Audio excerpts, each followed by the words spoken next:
What do you do on Sundays? We talk about Cate Blanchett, the acting, the costumes, the awards, but mostly the Blanchett of it all. I'm not acting. You think this is a love affair? I saw you, Erica. Meeting in the middle. This is Sundays with Cate, and I'm your host, Murtada Elfadl. Welcome to Sundays with Cate, the podcast series about the films of Cate Blanchett. This is your host, Murtada Elfadl, and we're back to discuss another Cate Blanchett film. This week, we're discussing her role as the Wicked Stepmother, Lady Tremaine, in 2015's Cinderella. And my guest for this episode and for this movie is a writer and podcaster, Manish Mathur. Hi, Manish. Hi, thanks so much for having me. How are you? Good. I'm doing great. I'm very excited to talk to you about this movie. You have been one of the very first supporters of this podcast on social media. And in talking with you, I kind of got that you really like Cinderella. Yeah, it's it sounds so silly because I'm a 31-year-old man, but I love this movie so much. I'm a big Disney fan, especially Disney princess movies, and I grew up on all the classic ones. And so, when this one came out, it felt like such a traditional, princess movie. So I just really loved it, and I've seen it so many times over the last 5 years or so. And one of the reasons I love it is because of, our Miss Cate. So I'm very, very excited to be here with you. And I'm excited to have you. It's why I asked you to be on this episode, because I know you love the film. Yeah. So Cinderella is directed by Kenneth Branagh. It was released in 2015. And of course, it's based on the story we all know of Cinderella and Prince Charming and how they meet and fall in love. The movie was a huge success. It was one of the big hits of that year. And also it's one of the biggest successes box office wise in Cate's career. She plays, as we said, the Wicked Stepmother, Lady Tremaine. Ella, what's that on your face? It's ash from the fireplace. Do clean yourself up. You'll get cinders in our tea. I've got a new name for her. Cinderella. I didn't bear to look so dirty. Oh, dirty Ella. Cinderella. That's what we'll call you. Oh, girls, you're too clever. Wouldn't you prefer to eat when all the work is done, Ella? Or should I say Cinderella? The movie premiered at the Berlin Film Festival in early 2015, and a month later was released in theaters. In March is where we saw it. And kind of, when I was surprised when I first heard about this movie, first of all, it was in, like all Disney movies, it was in development for a long time, and Cate was attached to it for a very long time. She was attached to it. I think the first person attached to the movie was Cate, and then there was like a list of directors and a list of actors to play Cinderella that were not Kenneth Branagh or Lily James. As I was following it, at one point they were talking about Saoirse Ronan, at another point they were talking about Emma Watson. But anyway, it ended up being Lily James, and it ended up being Kenneth Branagh.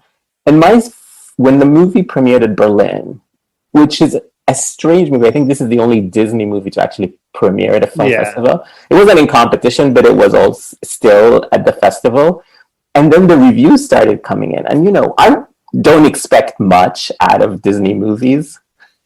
So I was very surprised when the reviews first started coming. They were very, very positive, and they were really very positive on Cate.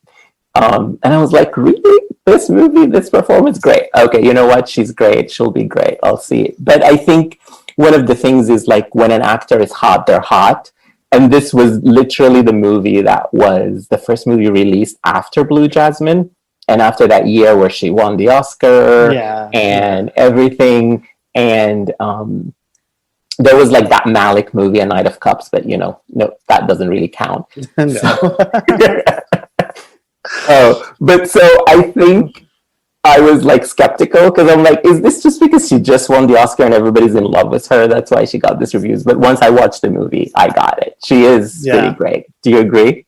Oh, totally. I mean, I'm not going to say it's one of her best performances just because, I mean, obviously she's had such an illustrious career and has done so many great things. But it's one of my personal favorites, I think, because, not only is she doing that Disney villain thing, but like she gives it so much heart and subtlety that it doesn't feel like, there's so many famous actors who are like overqualified in like the Marvel movies or in Star Wars or in any of these big franchises, and they always just feel like they're slumming it for the paycheck, or they're just like there's something like ironic about seeing like Anthony Hopkins in Thor or whatever. But I think with Cate Blanchett in this movie, I think she's giving an honest to goodness performance, and she is.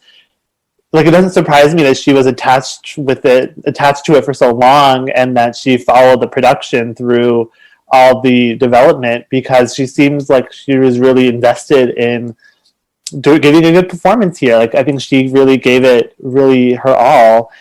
It's such clever casting for her because it lets her have a little fun, and I know you talked about Thor Ragnarok, and I do like that movie, I do like that performance, but I think with Cinderella, there's just a little bit more heart from her as an actor than with Thor Ragnarok, because I think that's kind of where she's doing the whole like, hey, I'm an Oscar winner in a big silly movie. But here, I think there's such an earnestness to this whole movie and to Cate Blanchett that I find really endearing, and it's something that these live action Disney movies struggle to capture again. Is just like they're just putting on a good show, and everyone's so authentic about it, in my opinion. And I think that's why this movie has really struck with me for so long, because it just feels so like this movie doesn't feel like a cash grab in the way that like Beauty and the Beast or The Lion King or Aladdin do. Mm-hmm. Yeah, I do agree. It is a movie that stands on its own, to your point. Yeah. Like, it's not just let's remake it.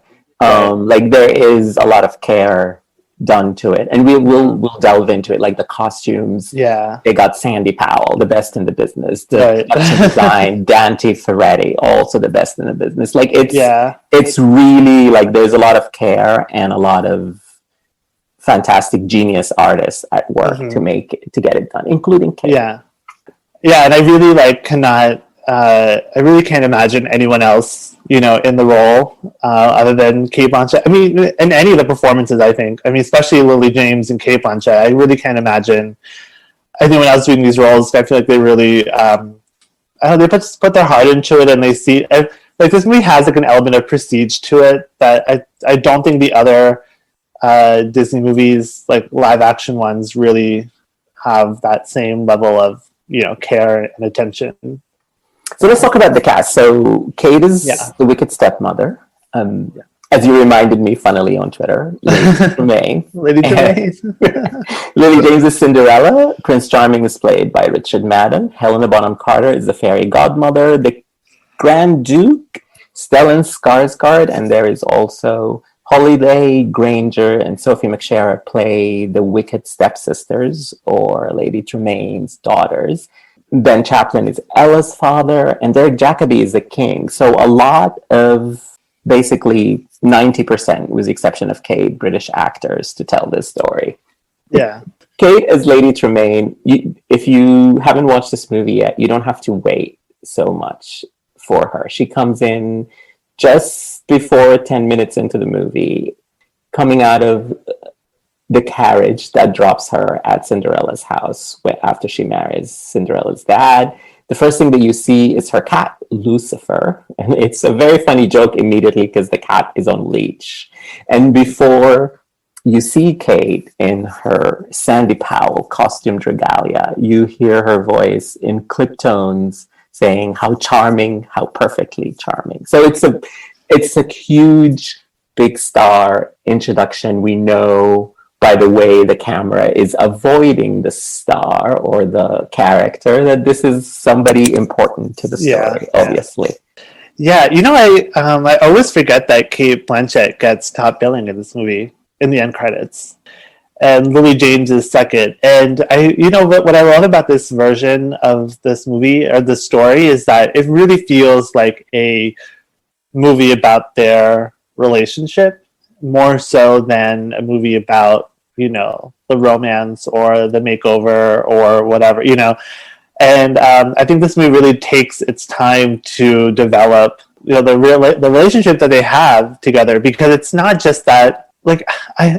She doesn't feel like a cartoon villain, like even more so than the original cartoon version. I think in this movie, there's a lot of, I think, nuance to their relationship, in the sense that, it's not just that the step family, picks on her because, she's an easy target. I think they really target her because they sense an innate goodness in her that they really are trying to squash out. I think this movie, more so than any other version of Cinderella that I've seen, the cartoon, the one with Brandy and Whitney Houston, any of the famous ones, like, I think this movie really zeroes in on the relationship between Lady Tremaine and Cinderella. Yeah. In a way that feels very, complicated. Yes, I do agree with you. And also, I think this movie gives Lady Tremaine a psychological depth that is usually not found in any other retellings of Cinderella. And there have been many, animation and live action, and just in a lot of, TV, movies, theater. Yeah.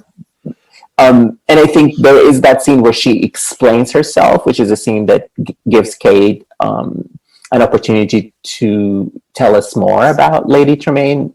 And so this version of Lady Tremaine is really governed by her economical needs. Like, she was married, she lost her husband, and she found herself sort of destitute, and that's why she remarries. And the film sort of grounds that, and then the performance comes from Cate and gives it even more depth. And it is, even though in the end she's banished from the kingdom and all of that, which left me sad, but it does give us her point of view. Why is she so wicked? Why is she evil? Why does she treat Cinderella so bad? It's because she is hurting and she can't abide that somebody so good can thrive when she can. Yeah, and I love that this movie is really about sort of the choice of reaction that one might have in face of adversity.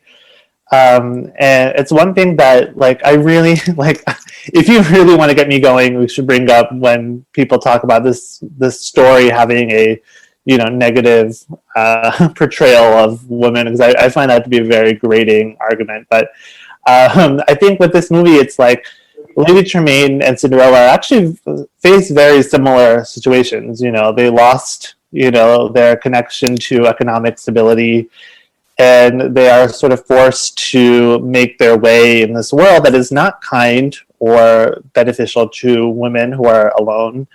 And rather, Cinderella makes the choice to face her problems with kindness and courage, as, that's the main theme of the movie. And also with a level of grace and graciousness and all that. And Lady Tremaine instead chooses to be cruel and greedy and selfish and manipulative. So, I think the reason why I find their relationship to be the most compelling of the movie is that, they're both actually very similar, but they just choose to react to their situations in completely opposite ways. And Cinderella gets her reward, not because she's being whisked away and rescued by a prince, but just because she's a good person who deserves to have that reward. And her reward is really just the, sense of belonging that she'll get with her new, with her new husband and the kingdom and stuff. And Lady Tremaine, I mean, she doesn't get thrown into jail or anything like that. She gets displaced, which I think was another sort of opposite from Cinderella. Yeah.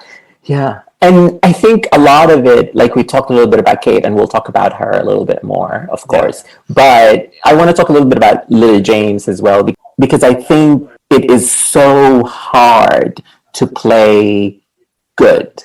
To just, if Right. if the task is be good on screen. Just be this good person. Be kind. It is very hard because that could be really, boring, for lack of a better word. But she finds a way to give us this innate goodness. And I think she's really helped, obviously, by the way she's shot and lit, and by the costumes, but also by the script. The script is really well written as it comes to Cinderella, because there's always these things like very, very early on, her mom, when she was dying, tells her, have courage and be kind, which becomes this mantra that she repeats throughout the movie and that governs every act that she does. So that, to me, was very well done. And then when she meets the prince, when he asks her about her family and basically about the wicked stepmother and the stepsisters and how they treat her, and she says, they treat me as well as they are able. And that is just shows you that this woman is so smart and she just gets it. Like, even though she's badly treated, she gets it, that they don't know any better and they can't do any better.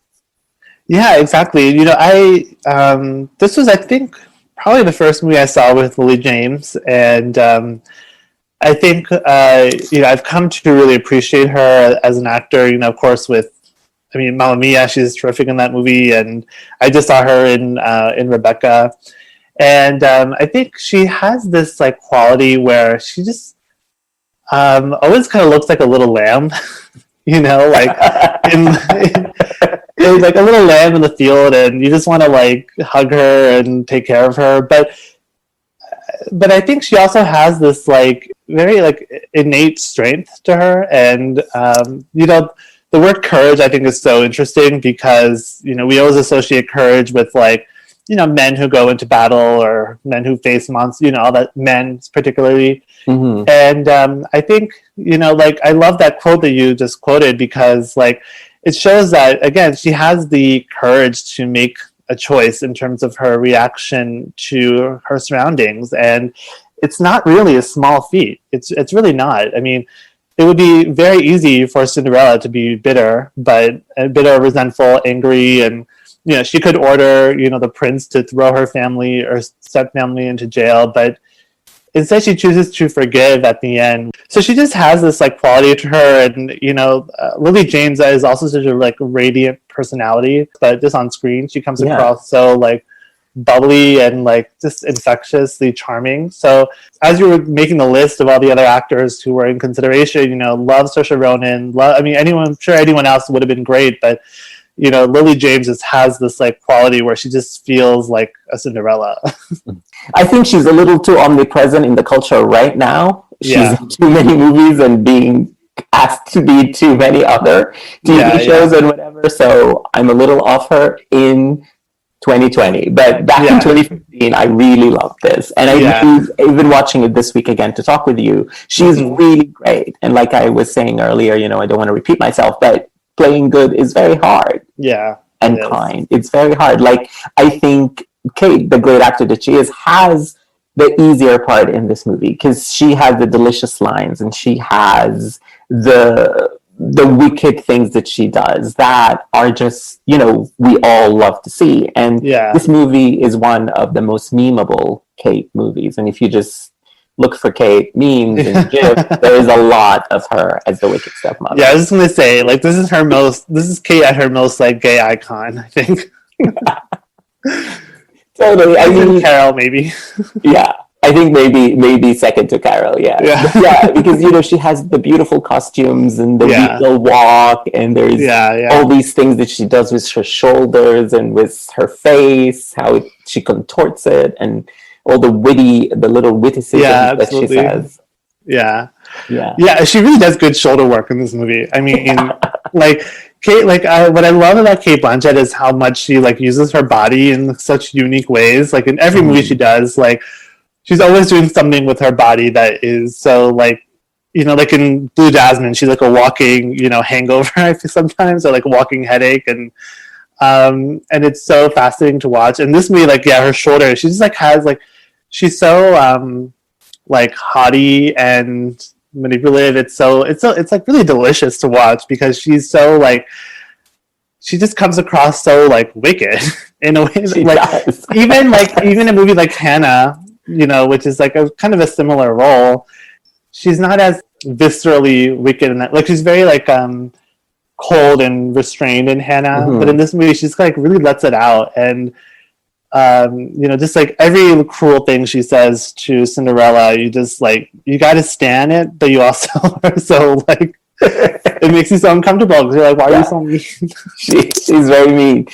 You know, when doing research for this episode, I read some interviews where she talked about having, while she was playing the Wicked Stepmother, she kept thinking of Joan Crawford. And this is certainly, I think, apparent not just in the performance, but also in the hair, the hairdo they give her, and in the costume. She's in a lot of green, which is very famous for being Joan Crawford's best, or Joan Crawford's favorite color. And then the shoulder pads, of course. She has, you know, big shoulders in everything that she wears in this movie. And the way that she, you know, the clip tones and the way that she moves and talks is a little, you can see Joan Crawford in there, and like a wonderful inspiration for this performance. Yeah, Cate Blanchett, of course, has that like old Hollywood glamour to her, and of course she played Kate Hepburn famously, and but she and of course even Carol has very like old Hollywood. I mean, of course it's very 1950s melodrama inspired, but I feel like even outside of those roles, she hardly ever taps into that glamour part of her persona. I think because she's sort of the biggest star in this movie, she's the most, you know, acclaimed actor on set probably, and she, you know, lends this movie so much credibility and prestige just by virtue of her being in it right after her Oscar. She's so glamorous in this movie. I mean, like Lily James is lit like an angel, of course, because it's the role, but even Cate Blanchett, like for all wicked she is, the way that Kenneth Branagh like frames her and films her is so glamorous, because like she's someone, like Lady Tremaine feels like someone who is always perfectly well put together and always looks her best and always has to be the most beautiful person in the room. And it's so stunning to see Cate Blanchett in a role like that, because honestly, like outside of her appearances, you know, on the red carpet and stuff, she hardly ever plays roles that like really utilize her beauty. In fact, I mean, she hides it a lot in a way that is, you know, admirable, of course. It's just so wonderful to see her in like perfect makeup and perfect hair and perfect outfits, where she's filmed like Joan Crawford would be filmed. I mean, that it's really smart that she tapped into someone like Joan Crawford for inspiration. Because I mean, all those kind of old Hollywood dames, like they really focused on looking their best on screen at all times. And I don't mean that as a knock against them. I think it's, you know, they're always putting in these amazing performances, even while being so concerned with how they look. And I think Cate Blanchett, you know, being filmed like an old Hollywood star in this movie just makes that character so much richer, because it'd be so easy to play like the Wicked Stepmother as like an ugly like stepmother, because, you know, you want to vilify her. But in this movie, she's so beautiful and glamorous that it makes that character so much more interesting. Absolutely, I couldn't agree with you more. I think she really leans into the glamour here in everything that she does. I want to talk about a couple of scenes with you. Did they change how Cinderella meets the prince? Because doesn't Cinderella meet the prince at the ball? In this version, she meets him out in the woods when she's just riding her horse. Yeah. I think in the cartoon version, she definitely does not meet the prince until the ball, at least. But I think a lot of like modern ones, as modern as in like the last 20 years, like they give the prince like some more scenes in the beginning just to make the romance feel more believable. Like I remember in the Brandy musical version, if I remember correctly, the prince disguises himself as like a commoner and goes into the village, and that's where he meets Brandy. And they share like a little flirtation. And in this movie, they meet in the forest and they like talk a little bit there. I think probably because they got someone who is somewhat, I mean, I don't know, Richard Madden's like not totally famous, but like he's well known enough that they probably wanted to give him a little bit more screen time, and also again to make the romance feel more believable, because I think audiences now would not accept, you know, the prince showing up at the ball and then it's instant like love at first sight. It's just not that believable. So I think just to give the romance a little bit more push, and to show that like there's an actual connection there, not just that he's Prince Charming and gonna like whisk her off. Yeah. And also, it gives the story a little bit more heft because, to your point about making the love story believable, instead of just she's falling in love with him because he's the prince, she doesn't know he's the prince. Yeah. He's just some dude she likes that she met in the woods. And also, like, there's this parallel between the two of them. They're both kind of trapped in their circumstances. You know, he's kind of like locked in a golden cage kind of thing, where he's, you know, has so much pressure from his responsibilities as, you know, the prince who's going to become the king soon, and, you know, he has his arranged marriage. So they also have that connection of they're both in these circumstances where they're not allowed to be free. I mean, she much more literally, and he kind of figuratively. Yes. And there is, you know, between Lily James and Richard Madden, like, you feel it. They have this easy chemistry, the way they look at each other. They give the romance, the sweet. Yeah. And of course, you need it, because otherwise the movie doesn't work. And it really works because they're so into each other. Another scene that I really liked is early on is, you know, after we introduced to Lady Tremaine, the first scene where she shows us her wicked ways, where she sits with Cinderella after her father. He's still alive at that point, but he has gone away, and they sit down and talk, and she basically makes Cinderella give up her room. So this is like a very famous moment in the lore of the Cinderella story, is like, how does Cinderella become, you know, the servant girl in the house? And so it starts in that scene where Cinderella sweetly offers her bedroom to the sisters, because her bedroom is bigger, and Lady Tremaine immediately takes that on, and she's like, well, yes, you'll move to the attic. So that scene to me dramatizes sort of like the relationship between these two, and how it pushes Cinderella to where we all expect her to be, but I think in a smart way. And the way that they both play it and the way it's written, it's like Cinderella is being the good person that she is, and Lady Tremaine is taking advantage. It's a very smart way of doing that. I think they're finding the sleeping quarters rather confining. Oh, my bedroom's the biggest besides yours and Father's.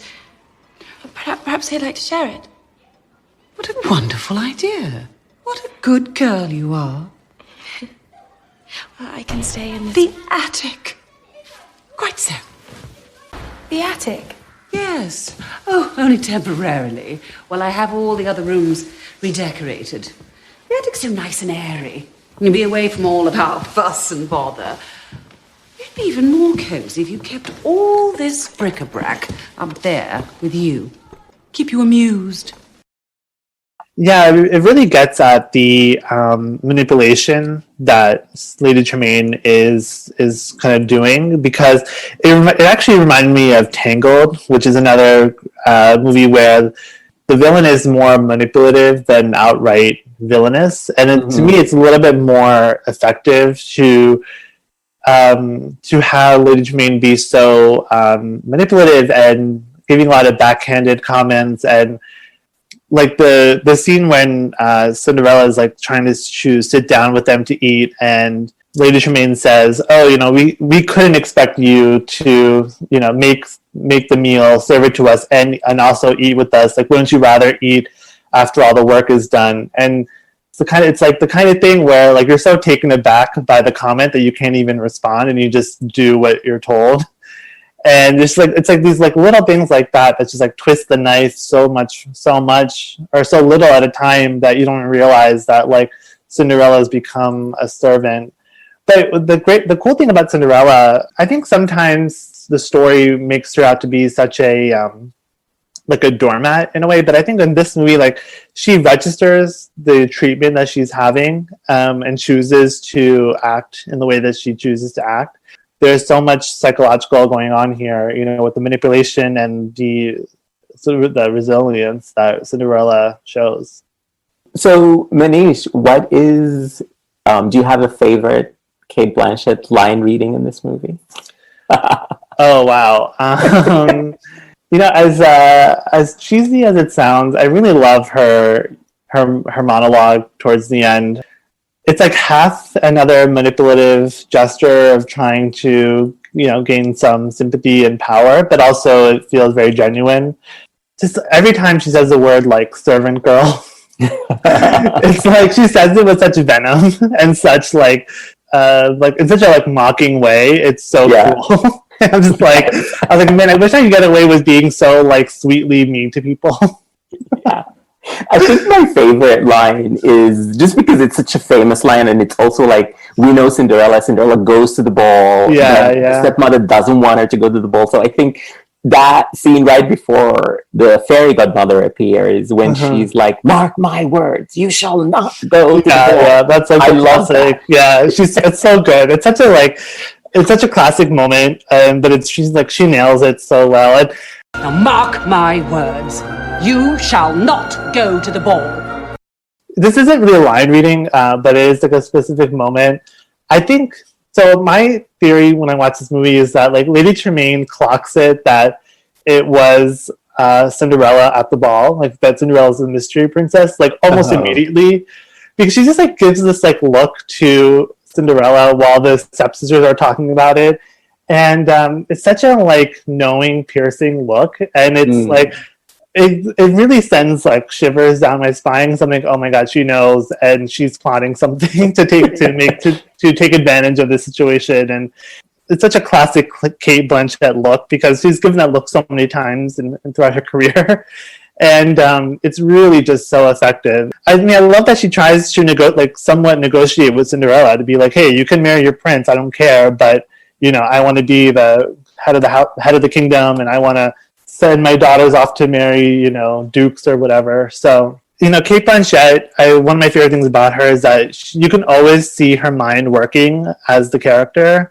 And I really feel like she does that so well in Cinderella. She's always thinking of her next move and always trying to turn any situation to her advantage. And it's pretty great. I mean, I love it. Yeah, she's great in this film. And also, one of the scenes that I also wanted to talk about, and she's great in, is the scene with the Grand Duke, played by Stellan Skarsgård. So this is the king's vice, or something like that. So somebody high in the kingdom. But he's the other villain of the piece. He's the one who sort of brokers a marriage for the prince with a princess from a neighboring kingdom, or he's the politician.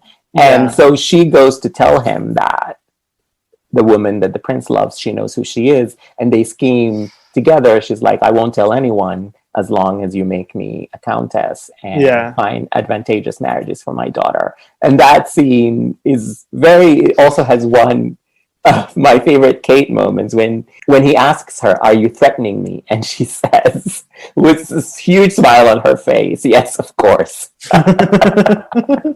Like, she is threatening him, but also she's all smiles, and she does it in this seductive way. It's a very nice note. It's like there's so many like scenes like that where it's just like, oh man, this is why Cate Blanchett wanted to do this role. Like, like she doesn't need to do a Disney movie at all. Like she's very, she's a thriving career, but it's like she gets these little moments of just like these like meaty scenes where she can just like really play so many different things at once. And it's like, yeah, of course, like who wouldn't want to play, this role with this great writing and, have the Disney budget and the Disney costumes and stuff. And just like all of her line readings have like 4 different meanings.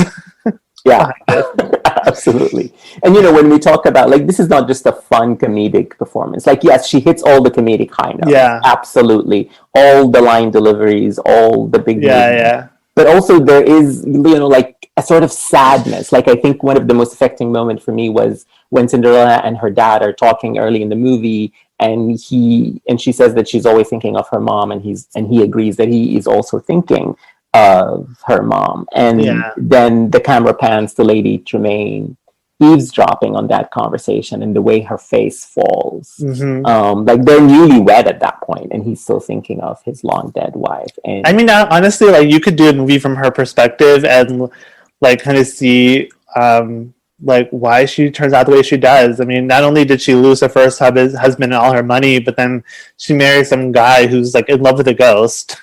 And like and that guy dies.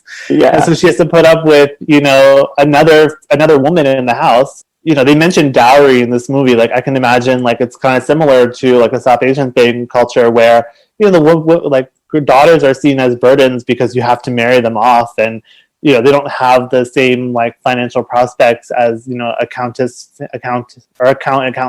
Mm-hmm. She kind of is in a really tough spot. It's, I think, to Cate Blanchett's credit that she can play all these emotions and make you hate the character while sympathizing with her, while feeling compelled to watch her, while also hitting these comedic beats. I don't think I would consider this performance campy. I mean, it has camp elements to it, but I think she's putting in so much heart into it that it feels too like genuine to be, true camp.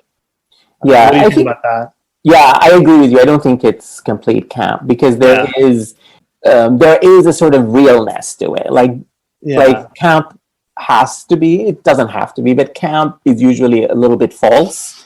And there are a lot of notes in this performance that are not false at all. That sort of like, exactly.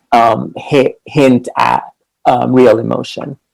Generally love Cinderella. I think it's a good, of all the Disney movies, I agree with Manish and what you said earlier, is that it's the best of all the live action Disney. Don't ever mention Beauty and the Beast. That was atrocious. One thing I wanted to mention, I mentioned earlier that the movie premiered at the Berlin Film Festival. Cate is so great at the red carpet, and that was one of her best red carpet moments when she went to the Cinderella premiere at the Berlin Film Festival in this Givenchy dress that was gorgeous, but also one of the indelible photos, at least to me, of that red carpet was her fixing Lily James's dress, which is a very cute photo. I'll link to it in the notes of this pod so everybody can see it. But it's a beautiful photo that shows just the position of this relationship. Yes, she's wicked in the movie, but maybe she's kind. I mean, you know what? Ever since you said this on the podcast, I can't not think of it. But like, I don't think any male actor could have the same level of chemistry or camaraderie with Cate Blanchett that she has with her female actors. Like, all of her best co-stars had been, women. Rooney Mara, Sarah Paulson, Sally Hawkins, Sandra Bullock, and Judi Dench. Ocean and Judi Dench, Lily James. I think she just reminds me of, she just like I just have this image of her as a actress who loves other actresses and loves to act alongside them. And there's so many actors that I want her to work with because I think she would be so terrific with them. So that picture is just another expression of this thing where it's like, Cate is a woman's actor. She really is. Totally. So that was actually going to be one of my questions to you. Who would you like to see Cate work with? I mean, I'm trying to think of answers that I haven't heard on your podcast before. I would love to see her do like a comedy with like more comedic actors. Like I mean, I loved her with Sandra Bullock, even though I'm not a huge Ocean's 8 fan, but just to see her in I just want to see her in like mainstream studio movies because I think it's just kind of fun to see her do that. Like, I'd love to see her in a movie with like Melissa McCarthy or like Rose Byrne or like any of those, like Kristen Wiig. I mean, I guess she was in Where'd You Go, Bernadette? Yeah, but like I just like love seeing that because like I think Cate Blanchett seems like a very fun person in real life for all of her like serious performances. Yeah. She seems like a very fun person to be around. Like, I mean, the Ocean's 8 publicity tour was like the most iconic thing I've ever seen. Yeah, so much fun. So, like, I want to see her do more stuff like that. I would love to see her with Melissa McCarthy, and like not in a Melissa McCarthy goes serious kind of role, but like she could play the villain in like Spy 2 or something like that. Where she can just like let loose and like curse and trade jokes with actors and do pratfalls and physical comedy. I think she'd be really good at that, and I think she'd have a lot of fun because like she seems like a fun lady. Yeah, I agree. A comedy would be great, and all those actors and actresses you mentioned would be amazing to see her with. So if I were to ask you to do a top 3 right now of Cate performances, your favorite Cate performances. Okay, number 1 would be Carol, because like Carol's Carol. That's such a cliche answer for this podcast, but I gotta stick to my truth. Number 2, when you're right, you're right. Yeah. If it's favorites, then I'm going to say number 2 is Cinderella. And number 3, it would be a tie between Blue Jasmine and I'm Not There. I love her performance in that movie. Yeah. You know, I wish she would do like, I mean, I totally understand like what that movie was going for, but like, I would love to have seen her do a full biopic. Of Bob Dylan. Yeah, I think it'd be really interesting. And you know, honestly, like, I'm Not There was probably the first time that I really like registered her as like, okay, this is like an icon. Like I was like, this is a legendary talent, you know. And because I was kind of late to the Cate Blanchett party, you know. So I think, yeah, like I'm Not There, yeah, for sure. I mean, that's such a great movie in general. And I think she's doing a lot of interesting things there, and I would love to see her get like really weird like that again. Yeah, I agree. And so you said you were late to Cate Blanchett. Do you remember sort of the first time you noticed her? Was it I'm Not There, or was there something else before that? I mean, I'm sure that it was Lord of the Rings, just by, it was like, I mean, I'm not a Lord of the Rings guy, so I don't really remember her in those movies. I imagine that she had a very small part. But I think, yeah, like, I think the first movie I must have seen her was like Elizabeth the Golden Age, because that came out my freshman year of college. But even then, like, it really wasn't until Blue Jasmine where she became like one of my favorite actors. Not because like I didn't like her before, but that was just a movie that just, I mean, I think that movie really catapulted her to like a different level of acclaim. So, and that's when I really went back to watch a lot of her older movies, like Notes on a Scandal, for instance. But yeah, I think the first few movies I remember seeing her, where it was registering to me like what a unique talent she was. And so who was your favorite Cate scene partner? You know, as much as I hate to say anything good about a Woody Allen movie these days, I love her with Sally Hawkins. Yeah. Because I think they have such a like prickly chemistry, but there's such a like thorniness to their relationship and to their chemistry, but also they were able to capture that feeling of like siblings who just like get along even if they're like fighting, or like even when they clash, there's that like sibling thing there. So I really love them together. You know, her, of course, Sarah Paulson. You know, yes, in Carol and, you know, real life. Like, and in real life, I love that. I mean, there was that one interview. I think it was either on Ellen or the Today Show. It's one of those where they were just like laughing. The Today Show is the famous one, yeah. As if they had just like had sex in the like green room and then came on stage and were giggling about it. Like, I don't know what they were smoking or drinking before, but I mean, it was just like, but it's just like, it felt so like genuine, where I'm like, I actually believe that these people are like real life friends, you know. Yes. Like people they put on the act for the publicity and you don't really hear about it, but I'm like, you know, Kate, let's get Sarah Paulson away from Ryan Murphy. Like, yes. Bring her into your prestige hold and get her away from like Netflix and FX. Yeah, they should do a series of movies together. Yeah, really. So I love that. And another fun interview that they did, I don't know if you saw that, they did an Instagram live during America. I saw that, or parts of it. I remember that being too. Like a huge thing on gay Twitter. Yes, because Kate said she's a lesbian. Yeah. I mean, she defies all labels for sexual orientation. You know, everyone is attracted to Cate Blanchett regardless of what your orientation is. Yeah, absolutely. I do ask this question, but I think maybe you've already answered it. I ask people like, when Kate is somebody who's really rated well or rightly rated, but is there a performance that you like that you think other people don't like, where you think she was maybe underrated? Oh, wow. I'm trying to think of like all my sort of favorite roles from her, and I think that a lot of the ones are the ones that I feel like are properly have that level of prestige, and they don't need me to like. Part of me wants to say The Aviator, because I feel like a lot of people don't really like that movie. I mean, I love The Aviator. It's like one of my favorite Scorsese movies, like top 5. but She won the Oscar. I don't think. I know. That's the thing. Like, she won the Oscar for it. So I feel like it's just like that little. I know there's like little pockets of people who don't like that movie. Yes, and some people think that the performance is just mimicry, and it's way beyond that. Yeah, there's a lot there to it. Honestly, I'll give a shout out to her in Ocean's 8 because I think she's doing some pretty fun stuff there. Mm-hmm. And again, it's like good to see her in a sort of like mainstream movie and let her like have some fun, you know. Yeah. And it's really cool to see her with people like Sandra Bullock. Also, you know, Where to Go Bernadette. I don't like that movie, but I think she's doing all of her monologues to Manjula. I'm a big fan of. Yeah, those scenes are great. Yeah, I think like honestly, I would love for that to have been like a one-man show of just her talking to a non-existent assistant. So fun. Yeah, that would have been so. Because fun. like when the movie leaves that house, that's when it really falls apart for me. So I'm going with Ocean's 8 and Manjula.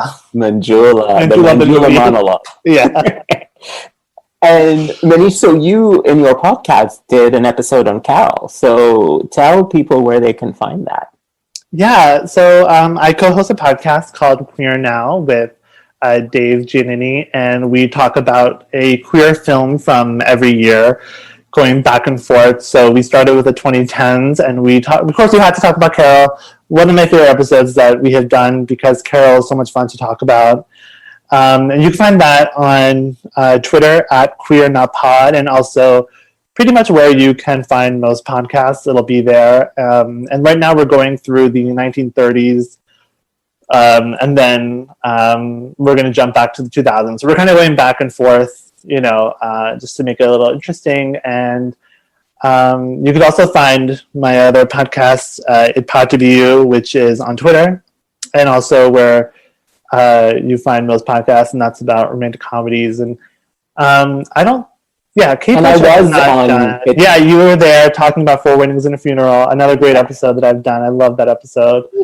That was so much fun coming to talk about that movie. Yeah. It's such a great idea to have a podcast about romantic comedies. You know what? There really aren't as many as there are like horror podcasts. So someone's got to put in the work to talk about romantic comedies in a fun and interesting way. So I'm really glad that you're on it, and I'm thankful that you invited me here.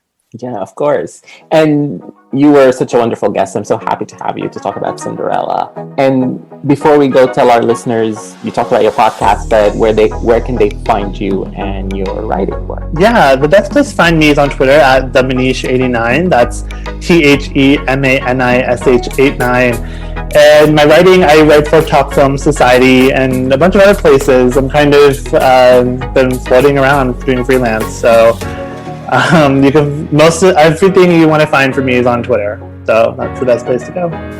Thank you, Manish. And you can find me on Twitter at ME_says, or follow the podcast on Twitter and Instagram at Sundays with Cate. All previous episodes of the podcast are available at sundayswithcate.com or wherever you listen to podcasts. And until next time, thank you for listening.